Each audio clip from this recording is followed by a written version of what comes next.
That's fine. We love trash. So, If we do the other. hi.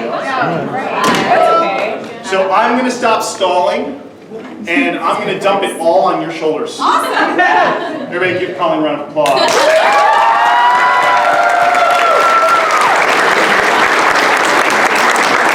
I'll stall until Justin and Chris get here, but is this on? Is it on now? Yes. Technology. My name is Colleen Clinkenbeard, and I'm the ADR director for My Hero Academia, and I also play Momo Yaoyurozu. So that's why I am here. And Justin and Chris will be joining us shortly, I'm sure. Question mark, question mark, question mark. How excited is everybody about season 3? Did you all watch 39 when it went up subbed? Okay, so it's capped? What? You haven't seen it? Oh, well, no spoilers. With the little known fact, we've actually already dubbed 40. But we got the materials for 39 later than we got the materials for 40. So that's why 39 went up with a sub, but 40 is totally ready to go. So they've already even previewed 40 at Anime Boston. People have gotten to see it. And that's the super new material. So there's that. Where are our people? I don't know. They're stalling. Who been wondering? Stop. We just gotta wait. I mean, I can answer questions about the directing and stuff. Does anybody have a question for Colleen? Yes. Right here. As I text Chris Sabat, where you at? So out of all the characters, who's your favorite ship in My Hero Academia?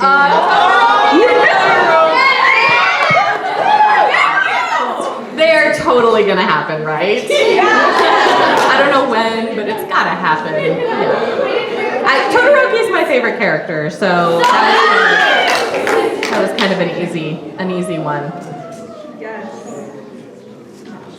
All right. Who is your favorite character to direct? Oh, to direct, that's a different question. Which is not to say, David Matranka is awesome, and he does play my favorite character, so that's great. But I love directing Monica Rial, like on a normal day, because she's my best friend. But I also love directing her as Suyu, because every single line she says, I crack the F up. I just can't stop laughing, and every line she goes, "You're the one who cast me?" I just think she's so funny as Suyu. Question over here. Is it different, like, directing an anime, in your opinion, like, now that you've seen both sides of Directing and acting? Yeah. What do you think is better? It's actually, I would say, acting is so much easier that it's easy to say that that's my favorite. There's so much less that you have to concentrate on. I just go in and I do the voice and I do what the director says they want. That's really easy to do. As a director, you have to have the entire series in mind. There's a lot of research that goes into it. And every time somebody comes in, because we record one at a time, there's a lot of recording and like trying to guess how everybody else is going to sound around those people, so it's like fitting in a puzzle piece. And one of the most difficult things about My Hero is, you know how all of the students say the same thing at the same time, they all speak in unison? That would be super easy if we were all recording at the same time, but we don't. So I get one person in and then they have to lay down the scratch track for every single person who comes after them. And so it's it's really difficult to know how that's going to sound in the end when you get done. Because just one person saying it a little bit too long at the beginning and then having everybody repeat that after them, I call it Pete and repeat because I play it. You hear Lucy Christian say it and then you say it. Every time that happens and somebody goes just a little bit long, by the end of it, everybody sounds like they're talking really slowly. So it can be a little bit hairy. But I would say acting is probably my favorite. Chris says, waiting for Briner. Now my security escort is lost. I just outed security. Sorry, security. Got a question over here.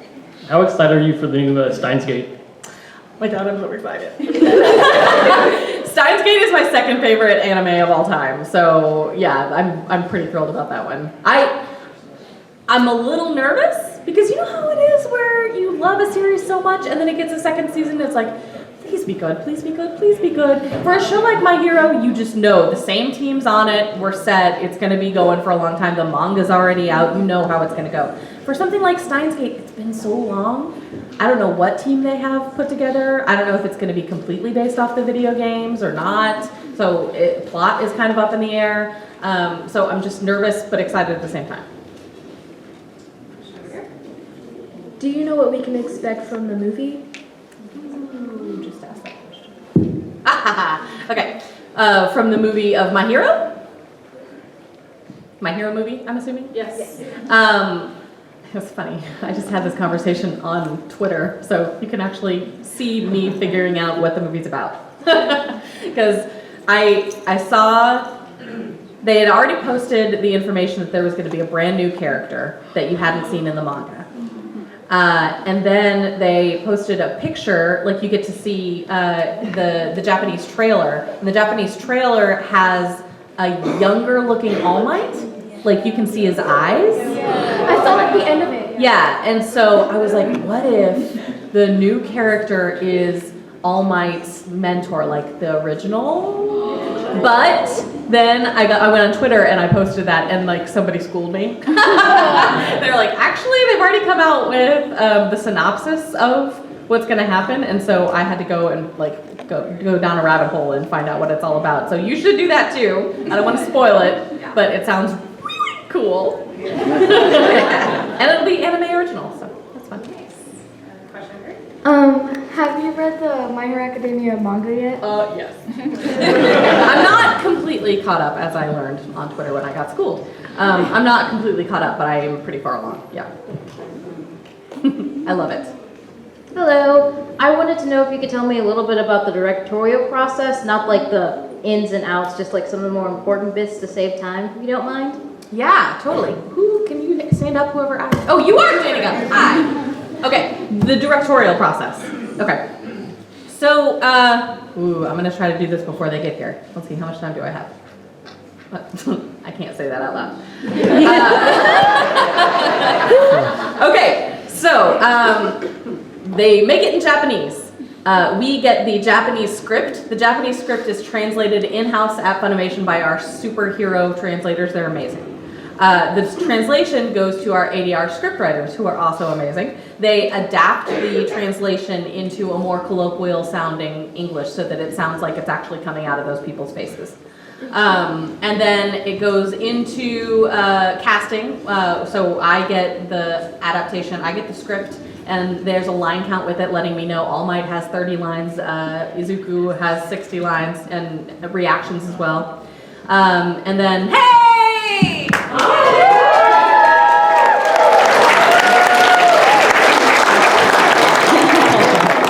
Justin Briner, everybody. I just missed an opportunity. I should have introduced you as Chris Sabat. And then let everybody wonder for the rest of the Yeah, it's pretty similar. Yeah, there it goes. Hello. Hey. I'm just describing the ADR direction process. Okay. So I then take that script and I call in the people that I need, and our coordinator makes sure that I'm getting 2 hours with Justin Briner and 1 hour with Chris Waycamp and 1 hour with Chris Sabat and 5 minutes with this person. And that is blocked out for a week. It takes 1 week to do one episode. And then I bring Justin Briner in. He comes into the booth. And I say, get the box monkey. And then he does. And basically it is a script monitor and a video monitor. And you're looking at a Word document script that says everybody's lines in order. It'll say your character name, and then your, the loop number, Q number 49, and then it'll be your character name, and then it'll be your actual line.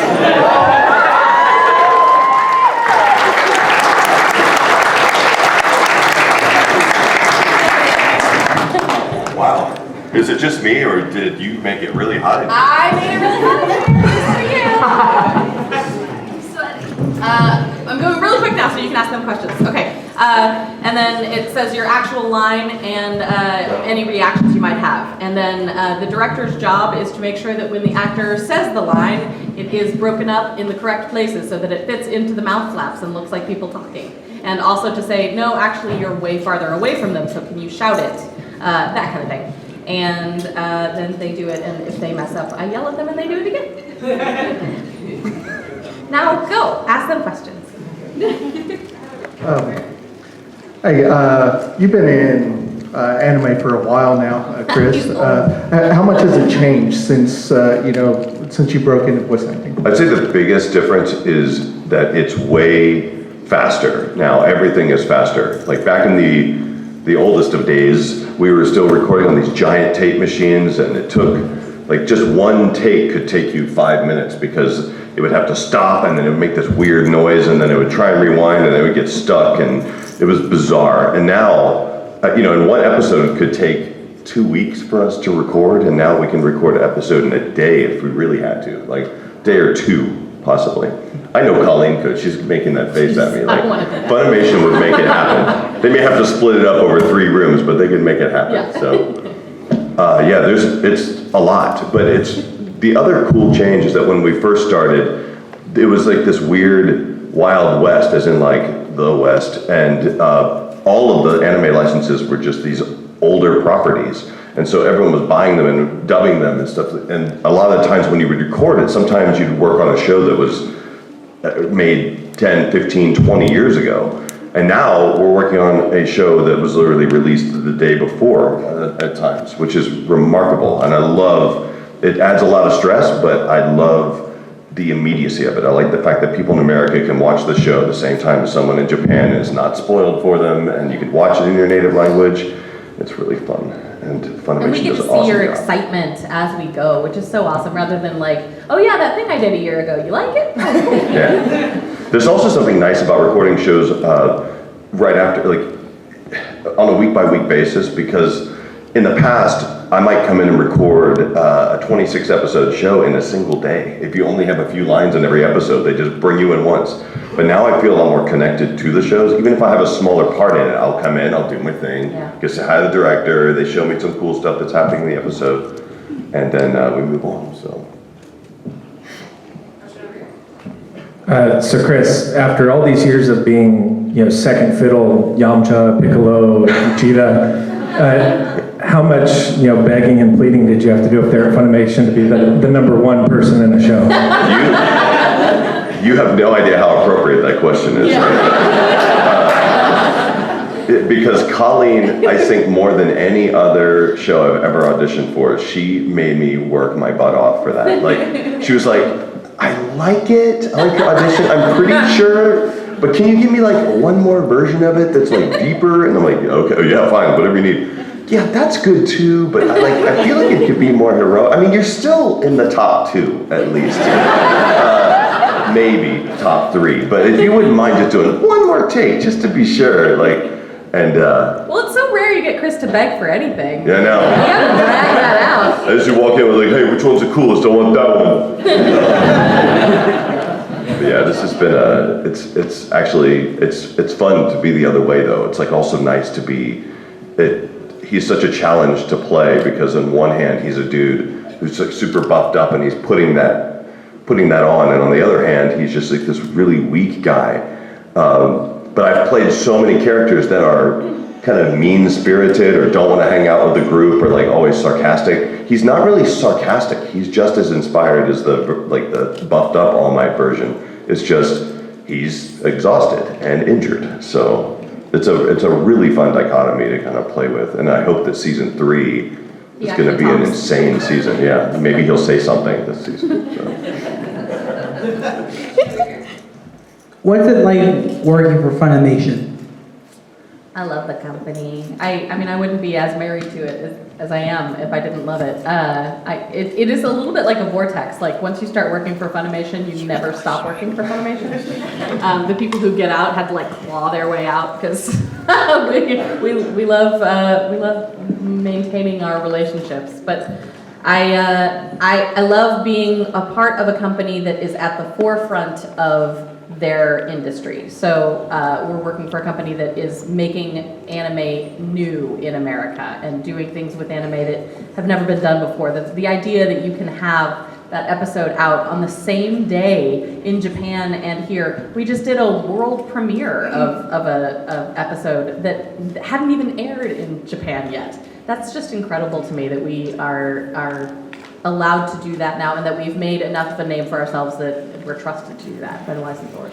And actually, you fans have made a name for yourself because Japan all of a sudden realized, like, oh my gosh, Yeah. like people in America love our stuff. And then they actually take a lot of pride in how much Americans love their program. Like they did the premiere for the Japanese version of one of the last Dragon Ball movies in America before they did it in Japan. And I think with Panty and Stocking, they put our version of the dub on their disc, which is really bizarre too. That. That's so cool. Question over here. How do you like working for Funimation, You're new. Justin? Oh, it's great. It's wonderful to be part of an organization that, meant something to me growing up, and now I'm able to give back in a meaningful way to that community. It feels really wonderful. Like Justin's done a lot of work, but I actually like to just pretend that this is his first gig ever. Yeah. We just met. Yeah. Crazy. What's it like doing your fresh first face. role? Yeah. You're not jaded yet. It's really fun to like poke at you a little. Do you know that Justin and I have played the same character? Are you aware of Yes.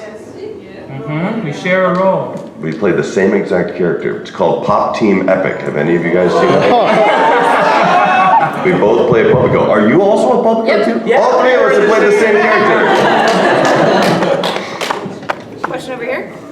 Hello. So I wanted to know, most of the obviously they're students. So how do you guys picture their costumes developing, like for adults? And for All Might, did you think that his costume has always been the same, or do you think like throughout his years of hero work, it's sort of developed? Ooh, can we see a retro All Might costume? Oh. Golden Age. It's like burnt sienna and brown. It'd be just made out of leather and. Oh my gosh, that was somebody. Hey, fan artist out there, make that. Yeah. I'd like to think that, I don't want them to just get more scantily clad as they grow up. That's my goal. My hope is that that's not how it happens, but I know anime, and so it probably will happen that way. But I'd like to think instead that it's like Spider-Man's costume when like Iron Man took over. Here, now you have all of these options. That would be great if suddenly they have like, make me a latte. I'll take that.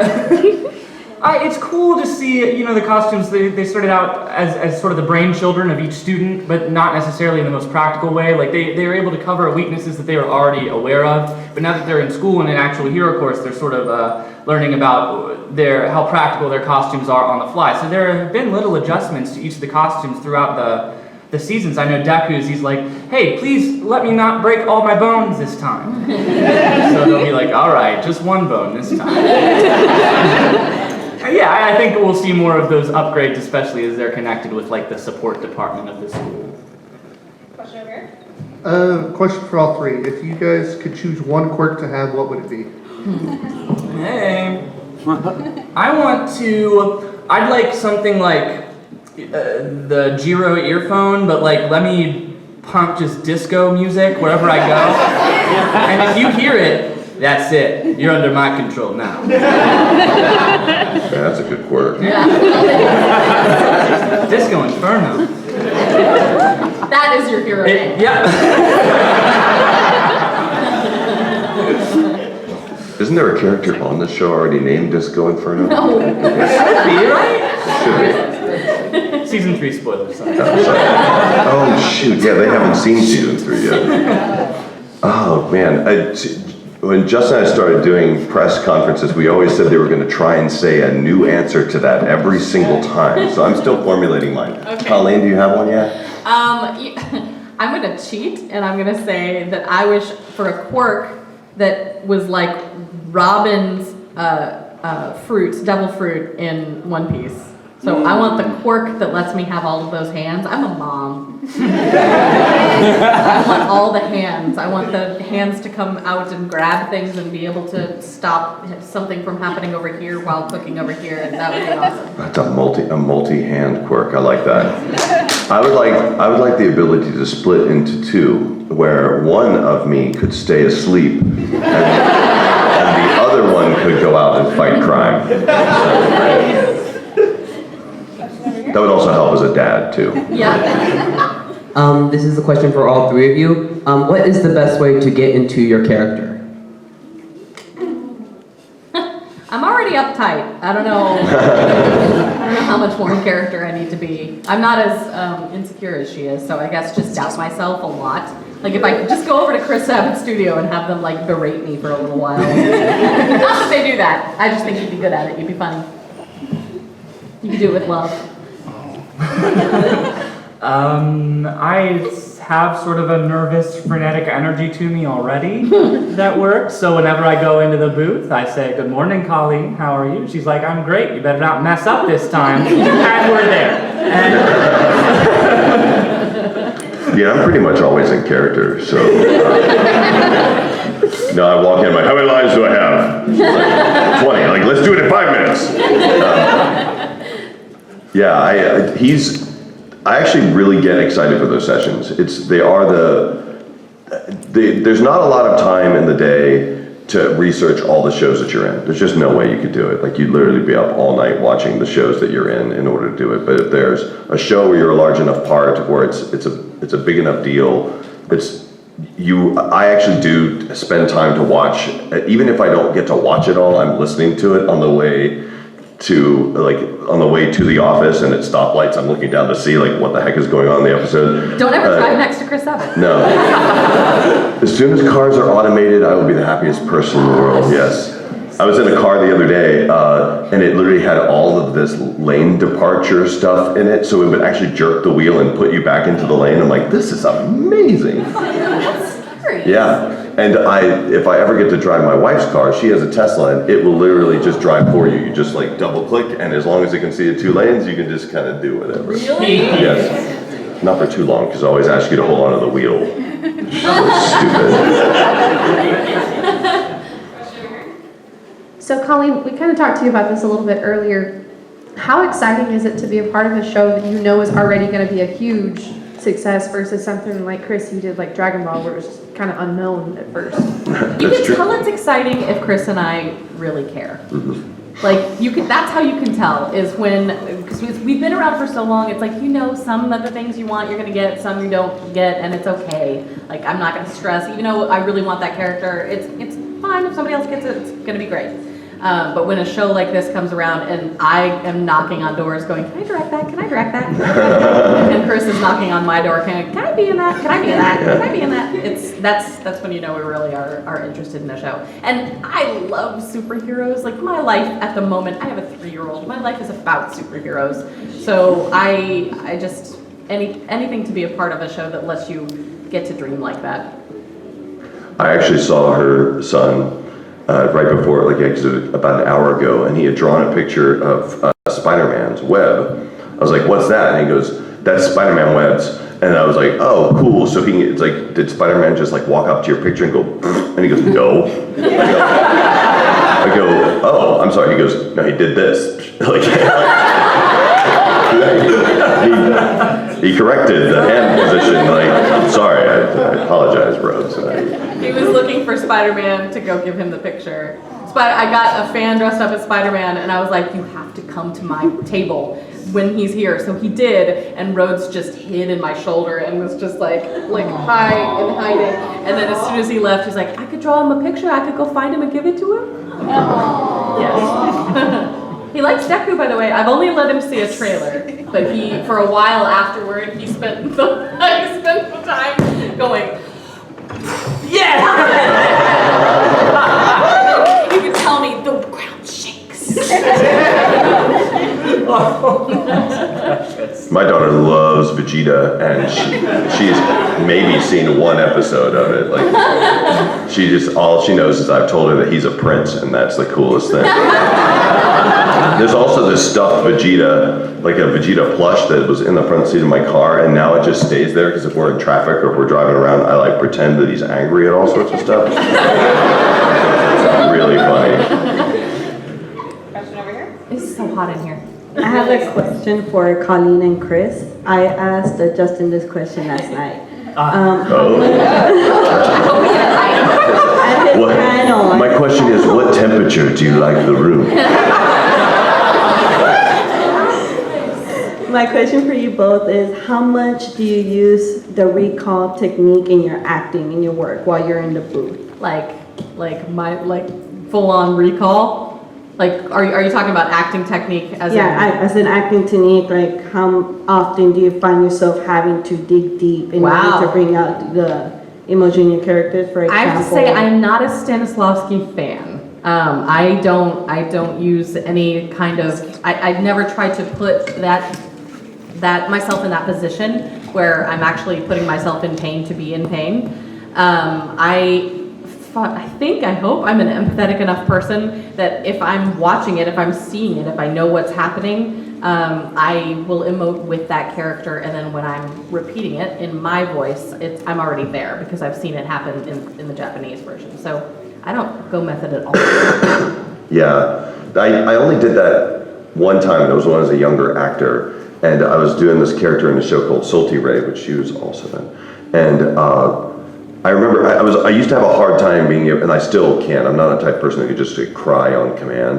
But I remember there was a point in which I was trying to make this character sound like he was really in pain. So it's like it was pressing kind of on my eye, and like for whatever reason, I realized that's what I was doing, and it kind of made me jump out of my own self-consciousness of having to like cry on a microphone. I'm better at it now, but the thing that really helps with anime is that unlike other forms of voice work, anime, you get the whole thing in front of you. Like you get everything. You get the music and the sound effects in your ear, and you get the video in front of you. So as long as you are excited about doing it, or as long as you're into it, there's equal parts like the technique of how do I match my mouth movements to the mouth movements of the characters. Once you've been doing that for a long time, that becomes kind of instinctual. You can do it's pretty easy. Like Colleen, literally, if she messes up, she already knows that she's messes up, and she'll just read another version of it after the take that has the right timing.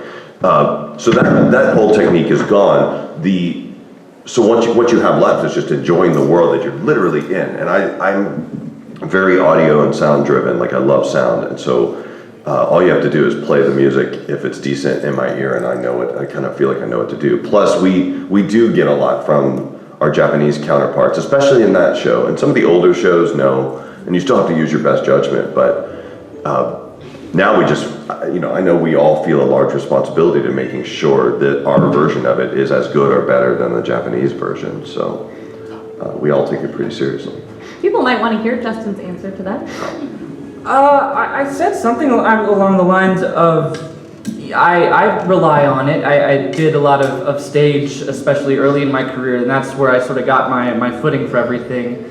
So it's half Stanislavski-ish, I can take the time to, all right, this is a situation that's going down right now. I understand sort of how they've set the scene. What's something similar maybe in my life that I could draw on for a similar effect? But it's also part Meisner, because you sort of like step back. Sometimes you'll have the other people in the scene with you, and you can act organically right off of their command, or you'll hear like what the Japanese actors are doing and infuse that into your own performance.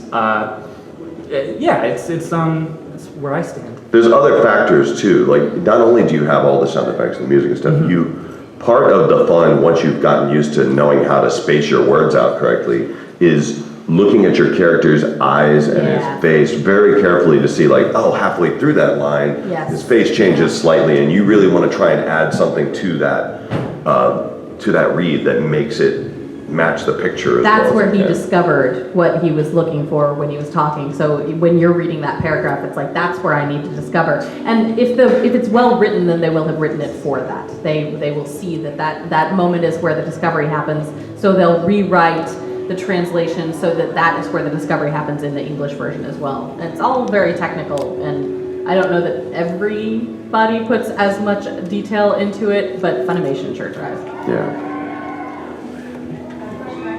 All right, my question is for Chris. Yeah. I just had a question, like, are you, like, required to be in every show? Yes. It's in my contract with Funimation. It's in my contract too. I have to cast him. Yeah. Awesome. Well, I hope they keep that contract. It's basically, I must be in all shows that don't involve high school. Like,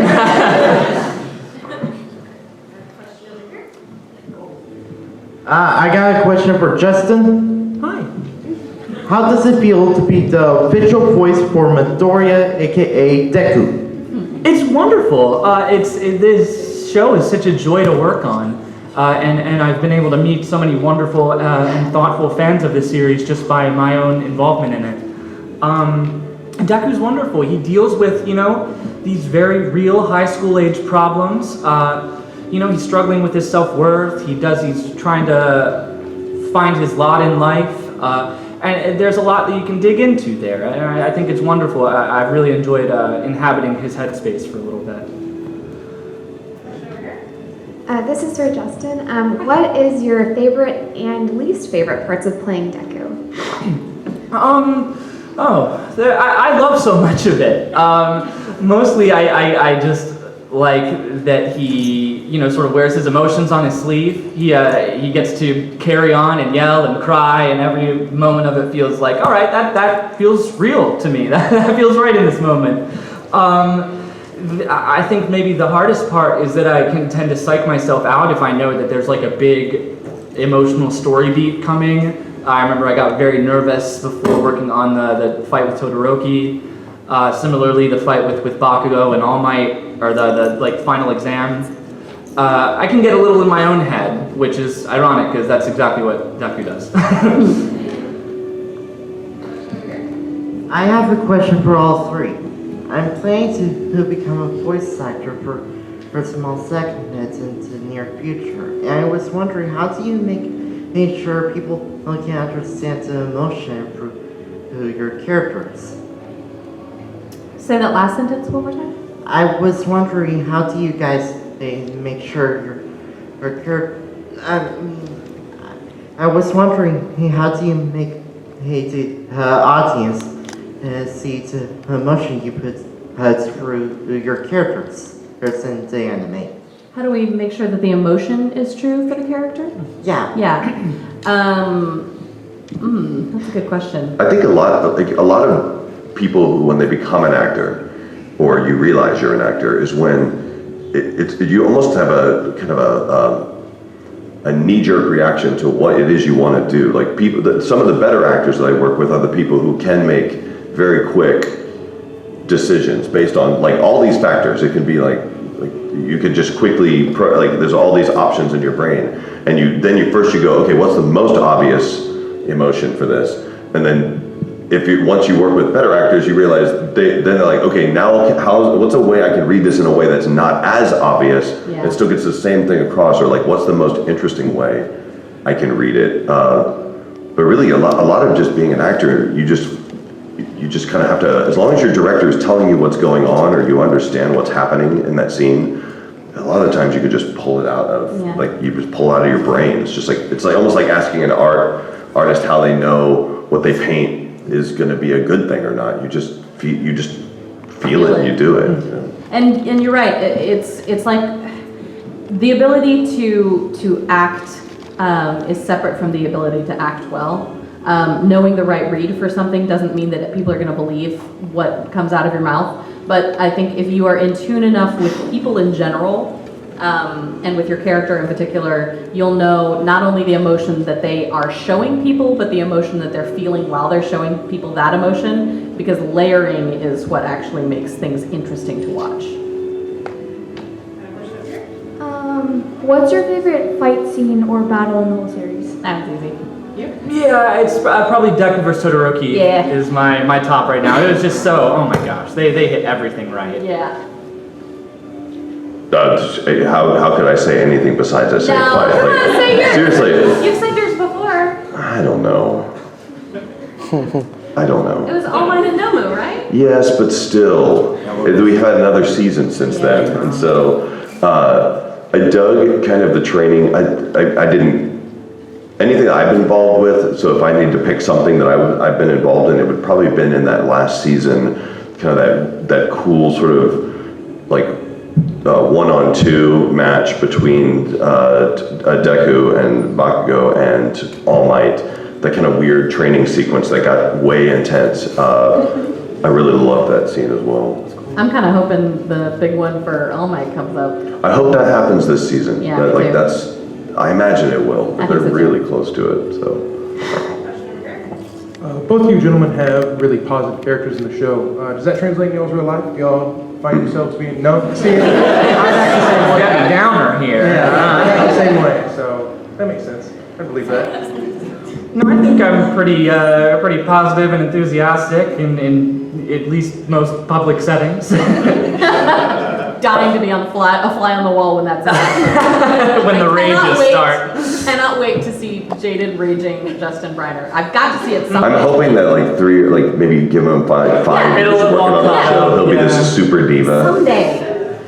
I'm generally, I'm extremely, I'm not necessarily always pessimistic, but I'm very sarcastic in my daily life, but I generally want to have happy. I generally try and stay pretty happy all the time. You rarely see a depressed Chris. No, that doesn't happen. That's I'd rather rare. No, I generally see the good in most everything, but the problem is I also see the bad in everything too. So I have to just pretend not to notice that. Yeah, I have a question for, I guess, all you guys, but mainly for Chris, because you've played so many characters in our favorite anime, but you do a really good job of making sure that they don't really always sound alike. So I was just wondering, how hard is it to make sure that especially when you're doing multiple projects at the same time, to make sure that you don't necessarily sound like characters you played again and again and again in every single. Well, that's flattering to hear because I actually think I sound the same in a lot of things. But I think that has something to do, there's actually something with hearing someone's voice to animation, I think, because most people, you can hear, sometimes you'll just hear the voice and that's what you can't hear anything but it. But if there's really good animation and someone's really trying hard to give the character that emotion, the right emotion or the right read at the right time, that a lot of times you won't even notice it. I remember I took over to direct this, help direct this one show a long time ago called Detective Conan or something like that. And it was my job to kind of recast parts of it that I thought needed to be recast, and I used Colleen in this role, replaced this other person. And then when I was done, someone said, "You realize Colleen is that lady and the other lady?" I go, "What? No, it's not." And then I forgot. Colleen was on the episode twice. I really do try to do my best to do a slightly different voice, but I also don't like putting on hokey voices. I don't like putting on a huge voice. Some characters, it's easy with All Might because he gives you a lot of freedom there and he has kind of a cartoony quality to him. And Dragon Ball's lucky because that show is kind of weird and larger than life too. But I'd say a majority of the shows, 80% of the stuff I do at Funimation, they're just calling me in to use my normal voice most of the time. And I'm cool with that because I don't always like to do crazy voices. I have a question for Justin. Hi. Does Deku have an inspiration for his voice, or was it completely original? You probably hear me talking right now. It's not a very far cry. Yeah, I think I had a voice that, naturally sits in a place that Colleen was looking for that role. And I think after that it came down to, okay, can you hold up the emotional ends of this character? And I'm still trying, so. But that's no real gold mine of inspiration. It was really just go in there, make it truthful, sound like this character would sound in your head, and yeah. Before my question, I just wanted to thank you guys for everything that you guys have done on the show. It's personally impacted me a lot in my adult life, so I'm excited to kind of pass that on to my son whenever he gets old enough to be able to watch it. So first of all, thank you guys. Thank you. Second, I know that you guys mentioned with season 3's first episode, it's going to be arriving a little late. I know that's a work in progress. I was just curious if you guys had any idea when that's coming, and if you kind of expect that, day of Japan to kind of last the whole season, if that's kind of just a test phase. Just wanted to know more about that. We have already dubbed, so the first episode in the season is episode 39. Those materials got to us a little bit late because I know that they were running a little bit behind with what they were doing. So we got actually episode 40 materials before that. We're already done dubbing episode 40. So that one is going to launch on time, day and day with Japan. And 41 and 42 I don't think will be a problem either. 39 is going to be recording while I'm recording 41, while I'm recording 41, and probably 42. So it'll be out maybe within a week or two. And then I know that we have the very beginning of the season is contracted to be day and date. And then after that, they just can't guarantee that they're going to be able to get us materials in time for that to happen. So what happened last year is we were contracted to do 6 episodes day and date, and then we ended up doing 14 because they were able to get us materials fast enough for that long. So that was just like bonus. That was just yay. And so we're hoping that that's the case this time, but I wouldn't expect more than 6. Okay, this is our final question. Hi. Hi. I was wondering, guys, is there a character like in real life, as far as like Marvel or DC, that you think your characters would be really into or big fans of? Ooh, that's fun. I don't have an answer. I think Deku would be loving the Marvel universe right now. Yeah. Like frontline, every movie that comes out, digesting all the ancillary materials. He's watching S.H.I.E.L.D. on TV. He's got all the Netflix binges. Yeah, I think he'd be loving it right now. Man, I'm trying to think, it's hard, I can imagine All Might loving all of every superhero movie, actually. Who would he be a big fan of? Captain America. Yeah, that's what I was thinking, Captain America too, because it's kind of like his personality. He's like, this was made for me.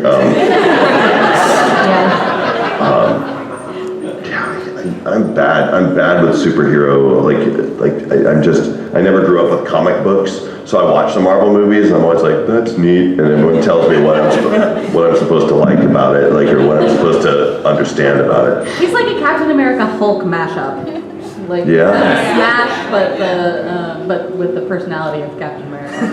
I think Abby Rosa would just like any of Black Widow or any of the female heroes that are not insecure, that are super confident in themselves, just dying to be that person. So I don't know, maybe Black Widow, but we're kind of Wonder Woman-ish, yes. Do you know what? I just thought of it. That was actually a good comparison. So he would really like it if the Hulk went from David Banner in the movies, because that's kind of like him. And when he transformed, he became Captain America, sort of. When he hulked out, he just became a really big Captain America.